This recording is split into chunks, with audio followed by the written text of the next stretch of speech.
Welcome to my YouTube channel. This is an Islamic channel.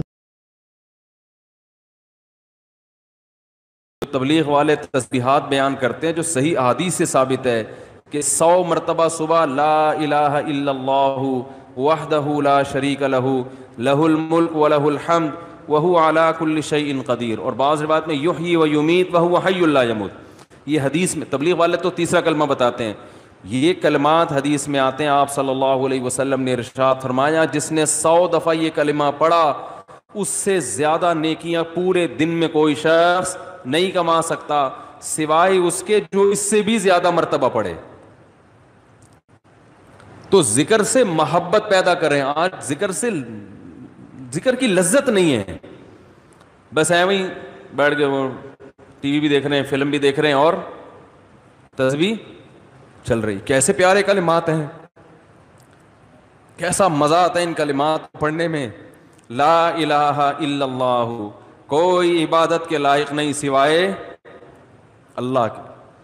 کتنا اللہ تعالیٰ خوش ہوتا ہے کہ جب ساری دنیا مجھے بھول گئی ہے، ہر وقت دولت کی باتیں، پیسے کی باتیں، مکان کی باتیں، پلاٹ کی باتیں، اس سے اتنے پیسے لینے، اس کو اتنے پیسے دینے، وہ کاروبار بند ہو گیا، اس کو کھولنا ہے، یہ کرنا ہے، وہ کرنا ہے، ہر وقت 24 گھنٹے۔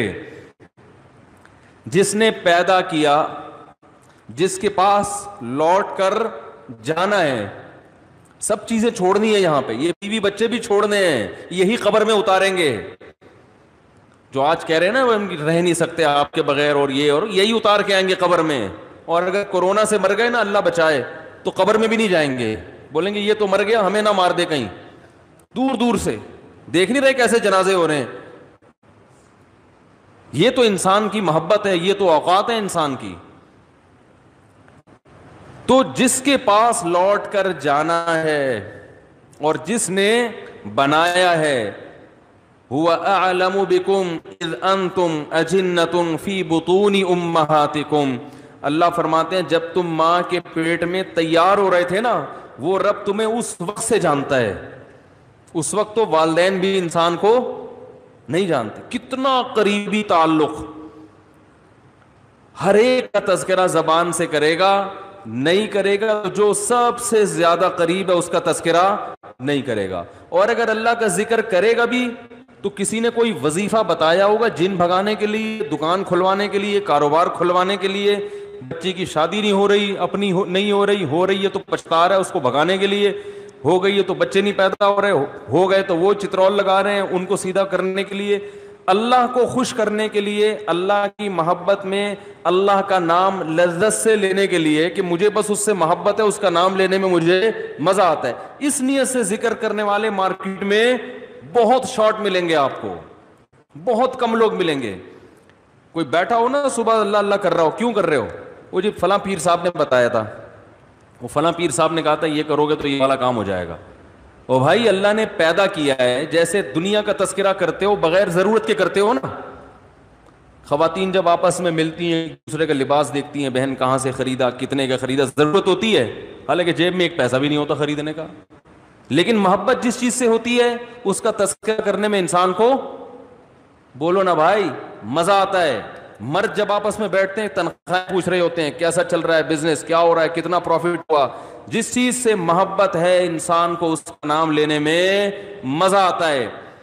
یہ مزہ اللہ کا نام لینے میں بھی پیدا کر لیا جائے اپنے دل میں، تو وہی کیفیت ہوگی کہ دم رکا سمجھو اگر دم بھر بھی یہ ساغر رکا۔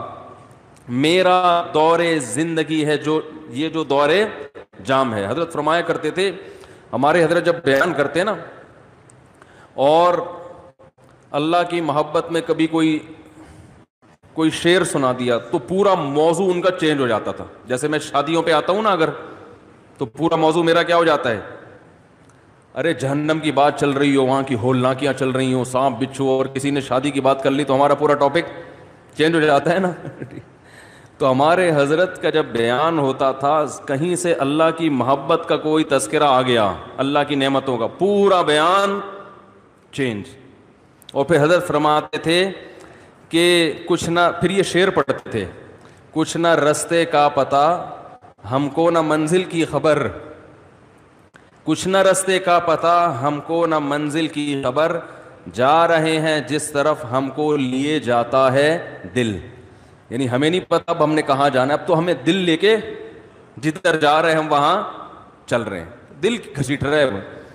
تو اللہ کی محبت میں یہ حال کہ اب دل جہاں لے کے جائے گا وہاں, تو دل تو یہی کہہ رہا تھا بس اللہ کا تذکرہ کرو بیٹھ کے. تو اسی طرح یاد رکھیں یہ جو اہل اللہ جو دعا مانگتے ہیں یہ دنیا داروں کی عادت ہوتی ہے. دعا مانگ رہے ہیں قبول نہیں ہو رہی, ہم تو کام ہی نہیں بن رہا, 20 سال سے شادی کر رہے ہیں شادی نہیں ہو رہی, 20 سال سے کاروبار کی دعا مانگ رہے ہیں, کاروبار نہیں مل رہا, 25 سال سے یہ دعا مانگ رہے ہیں, یہ نہیں ہو رہی. یہ دنیا داروں کی عادت ہے. اہل اللہ کہتے ہیں دعا مانگنے کی توفیق مل رہی ہے, بس اس سے بڑی کوئی نعمت نہیں ہے, کچھ نہ ملے ہمیں. حضرت عمر رضی اللہ تعالیٰ عنہ کا قول ہے نا کہ مجھے اس سے غرض نہیں ہے کہ میری دعائیں قبول ہو رہی ہیں کہ نہیں ہو رہی, مجھے اس کی فکر ہوتی ہے کہ دعا مانگنے کی توفیق مل رہی ہے کہ نہیں مل رہی. اگر اللہ اپنے سامنے ہاتھ اٹھا کر دعا مانگنے کی توفیق دے رہا ہے, اتنی بڑی نعمت ہے کہ اس نعمت کے بعد مزید ہمیں کچھ نہیں چاہیے. بھائی اللہ توفیق دے میرے سامنے ہاتھ اٹھا کے مانگو, تو یہ ہر ایک کو تھوڑی ملتی ہے توفیق. آج دنیا میں دعائیں مانگنے والے سب سے کم ہیں, سب سے کم. ایک تو مانگتے نہیں, اوپر سے مانگتے ہیں تو ایسے بد دلی کے ساتھ کہ وہ دل ہی نہیں لگ رہا ہوتا ان کا, اور پھر 2-4 دفعہ مانگے بولے قبول, جا کے دیکھیں قبول ہوئی ہے کہ نہیں ہوئی ہے. رزق مانگے کہ اللہ مجھے اس کے حلال کشاد عطا فرما, اس کے بعد بٹوہ نکال کے چیک کر رہے ہوں یار کچھ بھی نہیں آیا, ویسے کہ ویسے ہی ہیں. کاروبار لاک ڈاؤن کی وجہ سے ٹھپ ہوا ہوا ہے, بزنس کا بیڑا غرق ہوا ہوا ہے. تو بھائی جو اہل اللہ ہیں وہ کہتے ہیں دیکھو جتنا تعلق دعا کے وقت انسان کا اللہ کے ساتھ ہوتا ہے نا, اتنا کسی اور چیز میں نہیں ہوتا. براہ راست اللہ سے اپنی زبان میں مانگ رہا ہے. بھائی ذکر میں تو کم از کم اتنا ہوتا ہے کہ ترجمہ نہیں آتا تو پتہ ہی نہیں ہوتا کیا پڑھ رہا ہوں میں, لیکن جب دعا مانگ رہا ہوتا ہے تو براہ راست اللہ سے تعلق, یہ تو بہت گہرا تعلق ہے. تو دعاؤں میں جان ختم, دعاؤں میں لذت, بولو نا بھائی, ختم. جب اللہ سے تعلق ہی کمزور پڑتا چلا جائے گا تو بھائی پھر جو اللہ کو خوش کرنے کے لیے جو اعمال اللہ نے بتائے وہ کہاں سے پورے ہوں گے, وہ تو ہو ہی نہیں سکتے پورے.